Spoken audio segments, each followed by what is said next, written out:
Well, hello, folks. It's Ned here from Rock 108. Another episode of Coffee and Quarantine. A lot of bands kind of stuck at home right now, having fun with family because they're not able to go out and tour. They're not able to do anything. They're just stuck at home and washing clothes and doing lawn work. I don't know, whatever it is that they do. So we have today one of the members of Grey Daze by the name of Sean. Now, you might remember Grey Daze as we've been playing them here on Rock 108. It's the band before Linkin Park featured Chester Bennington, and I've got the man right here, Sean, on the Zoom meeting. What's going on, man?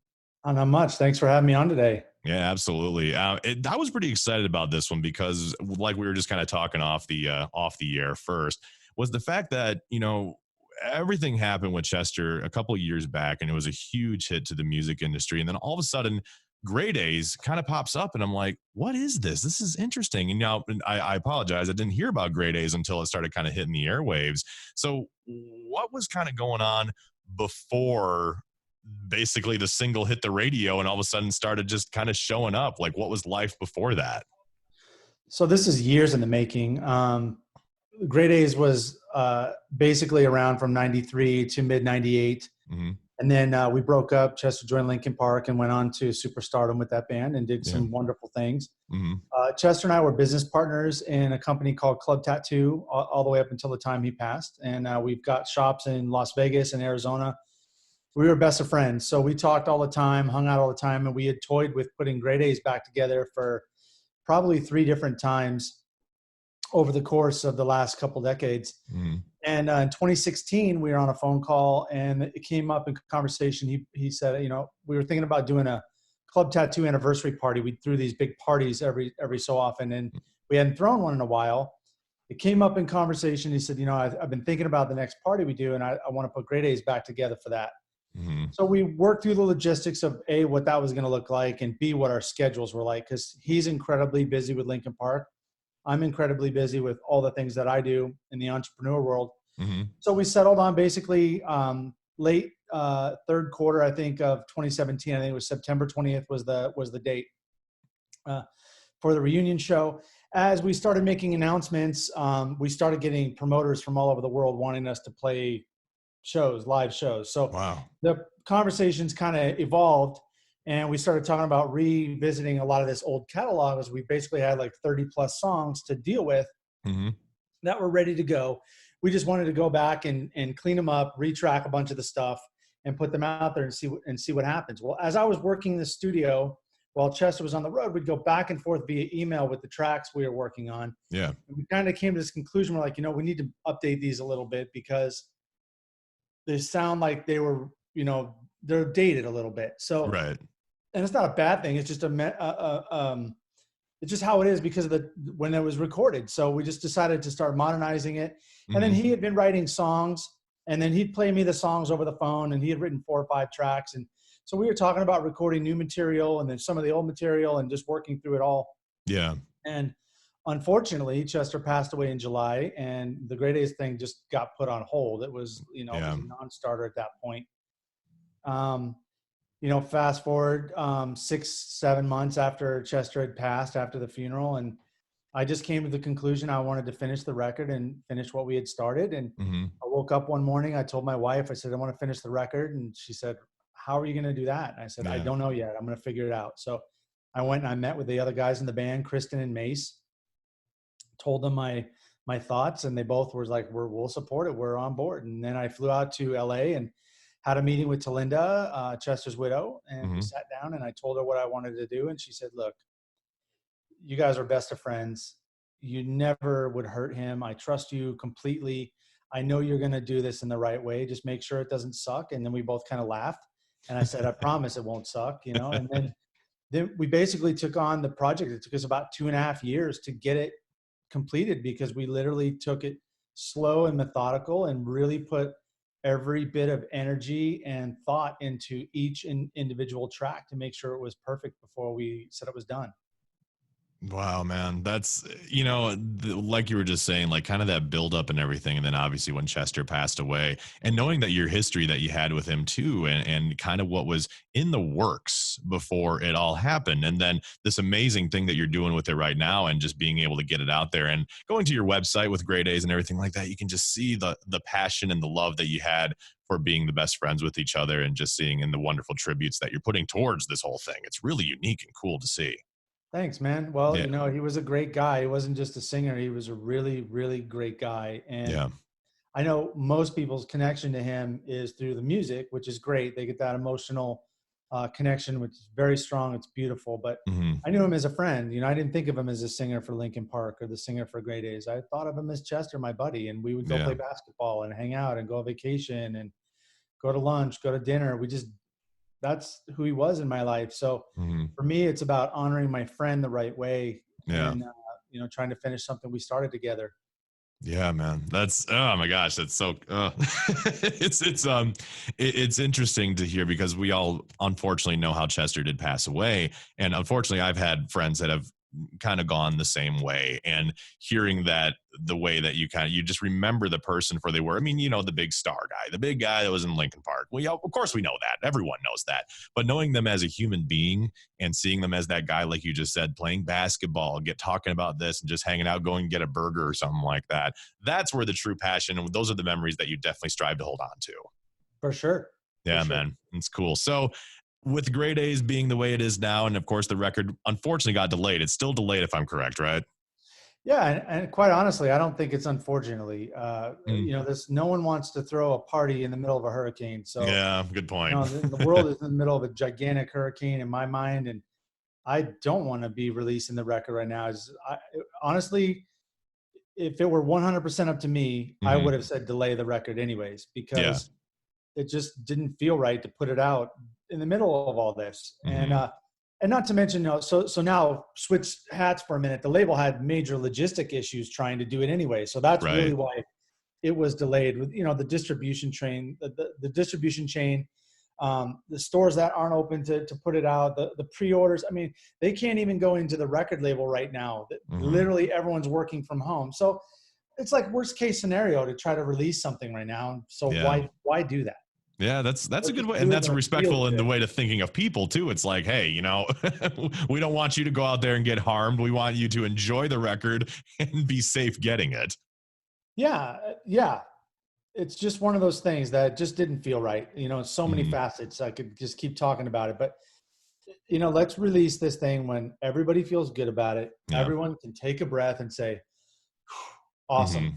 Now let's take a deep listen to this. Let's dive into it. Then that's where we're at.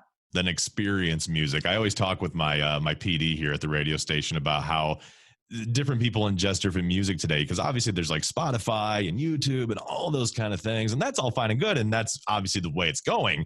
But there's something about just kind of sitting back, listening to a CD, listening to a record, whatever it may be, and just kind of experiencing it, and make it kind of like a full body experience.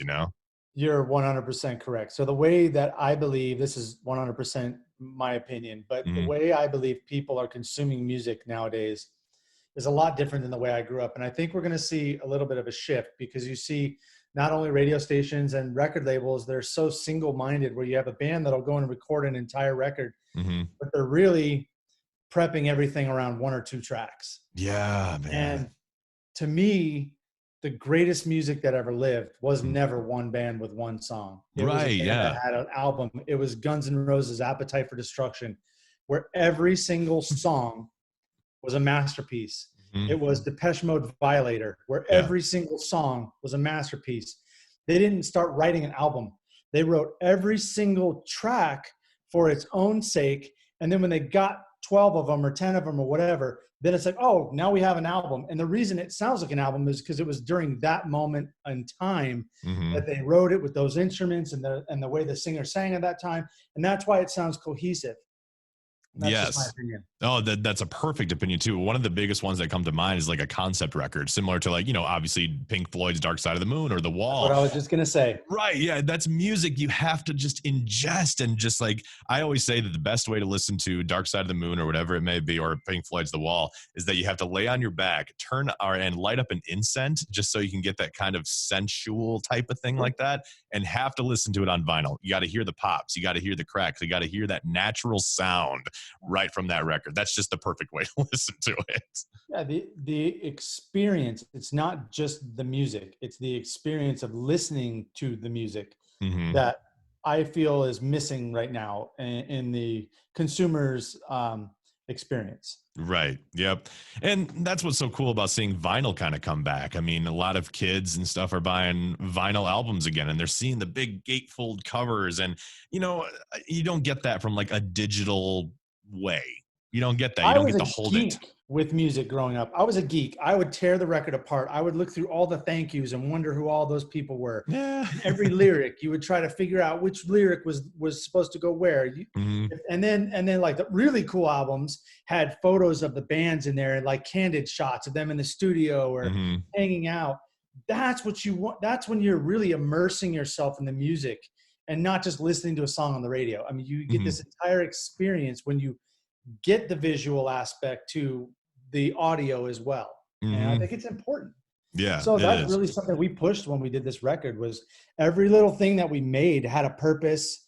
Um, and I think that the end user is going to appreciate that when they immerse themselves into our music. It's not just the song.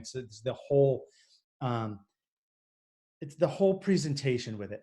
Yeah, yeah. Now, can you kind of give a hint of what is going to be like artfully in this album at all, and what it's going to kind of look like? I'm talking like the physical release of it. Sure. So there's several different versions of vinyl, Oh, but sweet. the deluxe version I think is just incredible. And Mhm. and quite honestly, when we were looking through how to make these deluxe products, the label was like, look, we're going to be doing such a limited run of these things. We need to make it really special. Mhm. And this part of the process was painful, but it was also really important because it took a long time to get it right. Yeah. We included a 60-page full color photo album inside that's got a bunch of candid stuff, lyrics, handwritten stuff from Chester and myself, and Wow.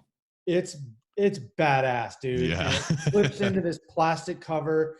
The front of it, and I don't know the proper terminology for it, but it's like embossed with this really cool rose. I'm not sure if you've seen the artwork for the I album. have. It's this rose, Yep. and then it's got like this felt kind of feel to it. It's awesome. And then there's a deluxe CD, and then I believe some of the international stuff, or I believe it's Target and Walmart, they get a couple of extra acoustic tracks that no Mhm. one else is going to get.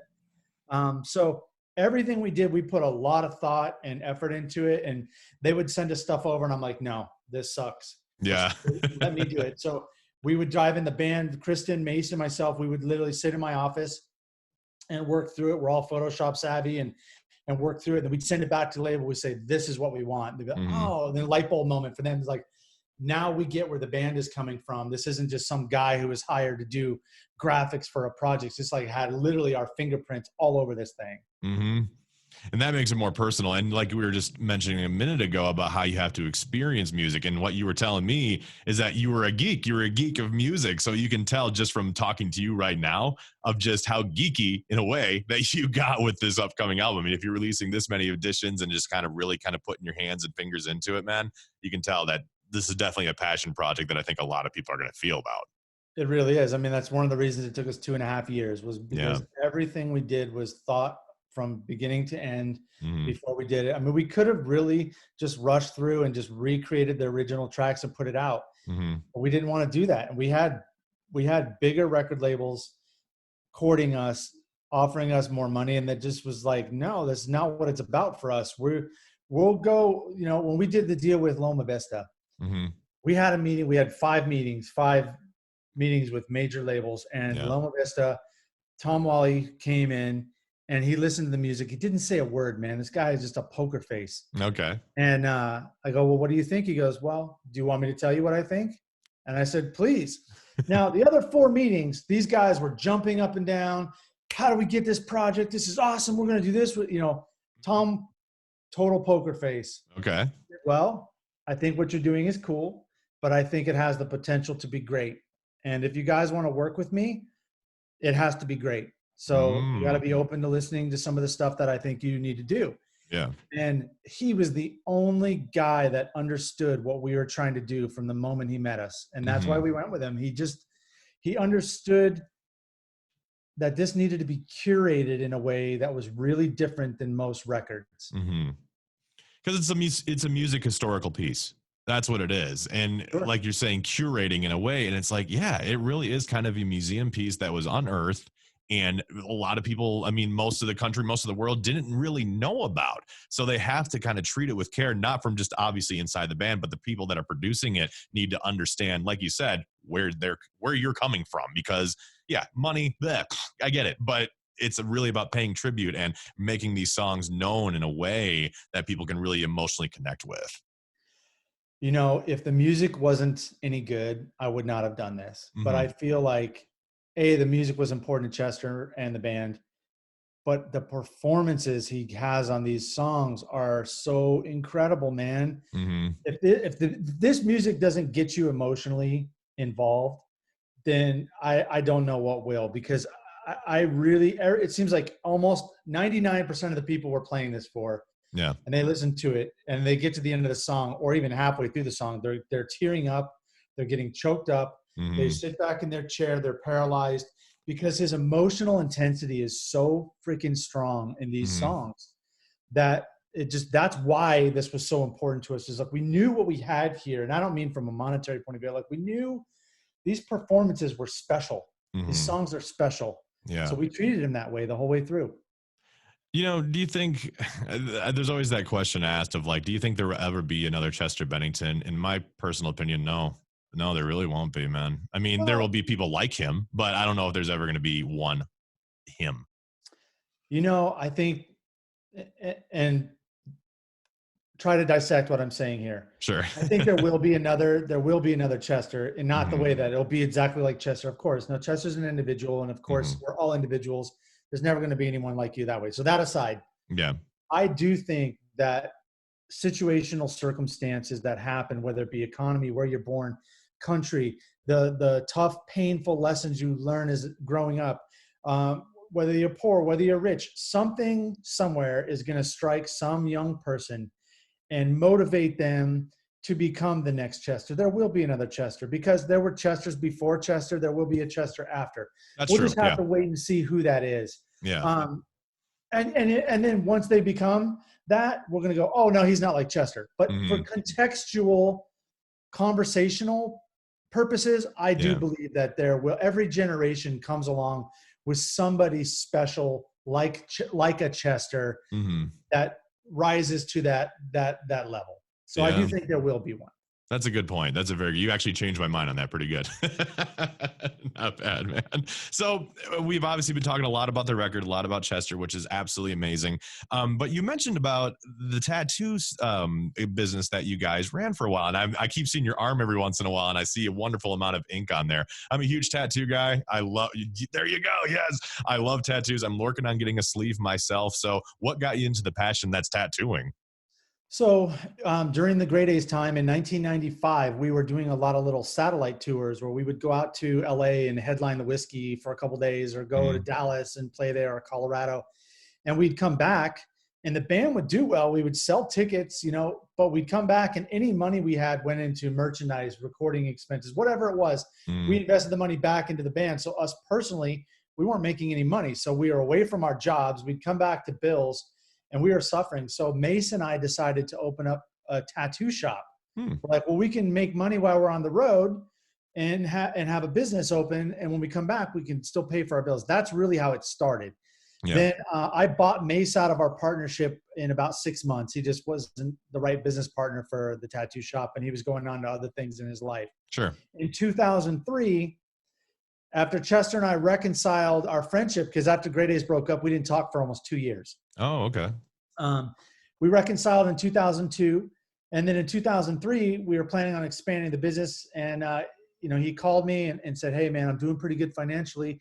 I've always wanted to be a business partner with you in Club Tattoo. What do you think?" And I said, "Yeah, we're going to do it." So I said, "Sure, let me talk to Thora." So maybe a month or two went by and we had an opportunity pop up to buy another shop in town, and he jumped right in. And then from that moment, we just started planning on expanding and expanding and expanding eventually until we got to the 6 studios. And we've got literally these beautiful flagship stores in Las Vegas and the casinos. We've got 3 beautiful stores in Arizona, and he loved Club Tattoo. If you look a lot of the photos of him performing on stage, he'll have a Club Tattoo shirt on. He just loved it. He was a big part of the company. And, now Talinda's our business partner because Chester passed. And so we're still maintaining that business relationship as well. And the tattoo shops are doing great. Well, aside from the whole COVID shutdown thing, they're doing great, but we'll rebound. We'll come back out of it. But yeah, Club Tattoo is a passion project from my wife, myself, Chester. And the legacy lives on from that point. Absolutely. Are you a tattoo artist yourself? No, I learned how to tattoo early on, but I was not very good, and I'm a very competitive guy. Okay. I did learn how to do body piercing, became arguably one of the best piercers in the world, and put out a couple of DVDs. I would teach techniques all over the world, literally would fly to Paris, London, and teach. What? So, but I stepped away from piercing a few years ago. Just things got so busy in my life. Club Tattoo blew up so big. This music project kind of came back on board. I have a couple of patents. I wrote a book. So I have a lot of things out there. I do a lot of business consulting now. And I just, kind of don't have the passion for piercing anymore. I just don't do that, but I'm still active in the community and things like that. That's a cool community too, man. I mean, I used to have a couple ear piercings myself. Unfortunately, they decided to hate me, and I ended up with keloid scars on my ears.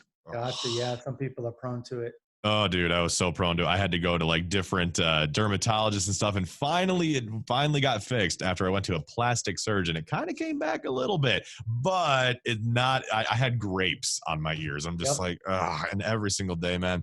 I used to be a part of a radio station in Michigan, and I remember the morning show brought me onto their show, and they're like, "We got to look at Ned's creepy penis ears." I'm like, "Damn it, dude."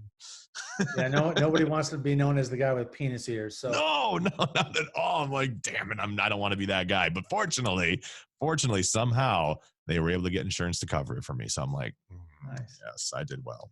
Cool. So, anyway, I'm kind of curious too. I mean, we could talk about piercing and tattoos and stuff, but Grey Daze been around for years and stuff, and then unfortunately it died out, and then it came back, and now it's back in a whole new way. What were some of the influences as on your case? I mean, you're a big music nut from early on, and what were some of the things that kind of like got you to pick up and play music in general? When I was a teenager, I loved Kiss. Yes. I love Kiss. I think, and I still think, that Paul Stanley is the best frontman of all time. Yep. Yep. You can make an argument for David Lee Roth or some other guys, but for longevity purposes, I think Paul Stanley is the best frontman ever. But anyways, as I grew a little bit older and started playing music myself, as I started learning drums, I started getting influenced by bands like The Cure, Alice in Chains, Depeche Mode, 9 Inch Nails, Red Hot Chili Peppers. I'm really a groove-oriented guy, so like for me, and I know it's really popular right now, but for me, like these speed metal drummer guys, they're talented, but it doesn't do it for me. Like I like a groove. I like things that you can move to, things that get you to bounce. So, around 100 BPM stuff is powerful to me. It just drives. So that's really where my heart and my passion kind of came from. Yeah. Bands like Live, bands like Bush, bands like, I said Chili Peppers already. I mean, Guns N' Roses was a huge influence for me. I love the band Keen. Love them for the last 15 years. They've just been, one of Chester's favorites too. So all of those bands, Alice in Chains was probably the biggest influence on my actual playing style. Sean Kinney, I believe the drummer's name is. He's just phenomenal. So bands like that were really influential for me. Oh man, and you can kind of hear it in that sound. When you said Alice in Chains, I'm like, I kind of hear that in that single from Grey Daze, kind of that sound that kind of came around that time too. I'm just like, oh, okay, cool. I can kind of feel it. So you said the magic word. You said Kiss. I am a massive Kiss fan along with you too. So let's see how far that goes. So when you're saying Kiss, what's your favorite Kiss album now? Oh, my favorite Kiss album from Mm-hmm. start to finish. It's either Destroyer or Dynasty. Oh, Dynasty, really? Oh man. Yeah, I Okay. love Dynasty. You know, I think it gets a bad rap, but I Yeah. love 2000 Man. I love I Was Made for Loving You. I mean, I think that some serious, I mean, what a left turn that band took to be able to do a record like that. And Mm, by the way, make like there's like 7 really good songs on that specific album. So yeah. it's different to be able to really change the entire genre that you're even playing in and then create several really good songs. But Mm-hmm. Destroyer was really good. Um, you know, I'll definitely not say The Elder. Right. That album, even as a Kiss fan, I can't stomach it. You know, I had this giant Kiss collection. I think I had 28 records at one time. I had Oh the man. Lunchbox. I had the dolls. I had like 15 of the flags and like 40 or 50 posters. I mean, I Mm. had everything, the comic books. I mean, everything. So I was a Kiss nerd, and that band. You know, I won't say as an older musician now. Mm. Lyrically, they're not on the deepest level, but at the Right. same Yeah. time, they're you know they're talking about good times. That's one of the things that I got to give it to Paul is he keeps writing record after record, song after song about positive things, about things he loves. God, that's so hard to do as a musician Oh man. because Yeah. I write lyrics too, and almost everything I write is revolving around painful experiences because that's where I can draw emotion from. But Mm-hmm. here's this guy who can write just about every song about good times, chicks, parties, and he's not writing about drugs. He's not writing about alcohol. He's just writing about fun. Yeah. How difficult is that really to do as a musician? It really is hard. It is, man. And I'm not a huge musician myself, but back in my, about 10 years ago, I was in bands and I would write songs and I was inspired by Kiss by that same idea of just like, let's write a song about having a good time. But then I remember my best stuff I would write was when I was just having a bad day. I was miserable. And then this creative world kind of flowed out. And I got to give Kiss credit for that, for songs like Love Gun and even one of their newer ones, Stand Up, where it's like a song about him and Gene Simmons being the best of pals throughout their whole life. I'm like, really? I'm like, I feel so good when I hear some of these songs. I've actually read I've read 2 of Paul Stanley's books and one of Gene's book, Mm-hmm. and it's actually really interesting. And the cool thing about it, so I've gotten to meet Gene and Paul both. Um, Mm. Dude, and I want to say it was 1995 or 96.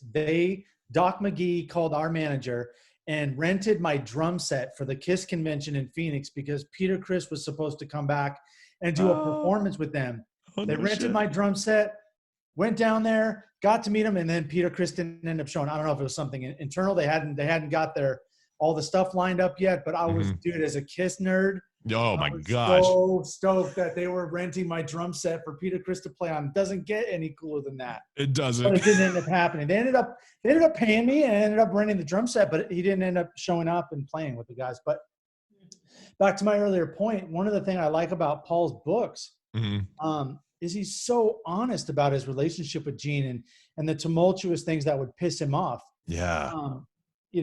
He felt like Gene took a little bit too much credit sometimes, and he's not afraid to say it. I really like that about Paul is he's really open, and you don't get that with a lot of biographical kind of content. You get people they talk about all the great things, and they don't talk about the failures or the things that they did wrong or the things that other people did to piss them off. Yeah. And even in Paul's book too, he was talking about the fact about his ear deformity that he has, the Did microtia. you even know that? No, not until I read that book. Yeah, Really, dude? Like, dude, I'm the biggest Kiss fan in the world. How did I not know this? But it actually made me. It endeared him to me even more because he had to go through a lot harder times than I even understood. Yeah, yeah. So in a way, if you think about it, like, we're talking about the fact that we write music about kind of like the hard times we're going through. And it's like, well, he went through all those hard times as a young kid. So then maybe he, in a way, he kind of flip-flopped it and it's like, you know what, man, I went through all those hard times. I'm going to like try to get out there and be happy for what the hell I'm doing. Like, hey, here I am. Here I'm going to prove to the world that this didn't define me. It's going to be this. Yeah. It's so cool. I'm guessing at that point, you've probably seen him live a couple times, right? Yeah, I want to say I've seen Kiss at least 4 or 5 times at this point in my life. Oh man, what was your first show? What year? Do you remember? Yeah, it would have been, I think I was 14 years old. Hmm. It was Kiss, Cinderella, and the Bullet Boys. Whoa, all right. And yeah, that was my first concert. So that was it probably around the 80s then? I would Oh say around yeah, 80s. probably. Yeah. Yeah, well, I was, yeah, let's see, I was probably 85, 86, maybe. Hmm. So that was off of makeup. So they were no makeup at that time, probably. It was Crazy Nights tour. So Thank you. Thank 83, you. 84. That was the time too when Bruce Kulick and Paul Stanley's voice was just like the pinnacle of his voice around that time. Like I hear some of like his vocal patterns that he could do on that album. I'm like, whoa. Yeah, I love the Crazy Nights album. I know. For a lot of Kiss fans, it's not their favorite. I love Reason to Live. I Yeah. love, Crazy Nights is a great song. Yeah, I love it. It's just a fun, good, like you said, a good positive album that's just a good time to play. So I do have to ask this, of course. I mean, we could sit here and with Kiss, but and I'm sure you've been asked this in interviews before, but do you have any interesting stories of the good times or weird times or anything crazy that happened with you and Chester? I got 150 crazy stories with I Chester. thought so. Um, I'll tell this one. This is a good one. So Okay, it's going to take me a minute to gather all of the information here. sure. So in 2005, 2006, we started doing these big club tattoo parties. I graduated high school. Go me. All right, you just made me feel old. Sorry. So 2005, 2006, we're doing these club tattoo parties, and Chester and I, we decided to do like a little, kind of like a little all-star band where Mhm. we would get our friends together and we would play on stage. Now these were not normal parties; they were like 4,000 or 5,000 people would show up. It Mhm. was outdoors. We would bring in a huge sound system. It was a big deal. Like a festival at So, that point. yeah, yeah. And we did it, I think we did it for free for 2 years. 1 year we charged just to get our Damn. expenses back. But so we had myself on drums, Chester was singing. We had Ryan Shuck from Dead by Sunrise and Orgy uh, on guitar. We Awesome. had our friends Cheese Brown on guitar, and then Mike Rouse on bass. And Okay. we just go up there and party. So we would come out the week before the parties, and we would rehearse in rehearsal studio, go through all the songs, learn like 15 songs, play them Mhm. together. Then we throw this big old party, and we did this for 3 straight years. Well, on the third year and the last year, um, Chester was still drinking and having a little too much fun partying, right? Okay. So we show up to rehearsal the first night, and we're all partying, and Chester has a little too much to drink, and he goes home he was staying with his father for the first couple of days, and he's going to stay with us for the last 3 days or something. Mhm. I don't know. Anyways, he goes back to his dad's house. He forgot his keys at the studio. So he's like, well, I'll just open up the window and break in this way. So Uh-oh. he puts his hand on the window, and he's pretty wasted. Mhm.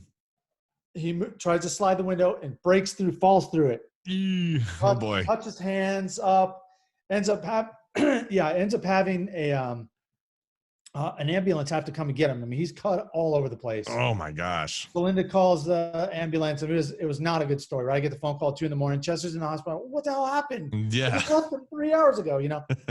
Then I guess from the stress of it all, of the situation, he ends up having like what, and I don't know if this is going to be the proper diagnosis, but it's basically like a grand mal seizure.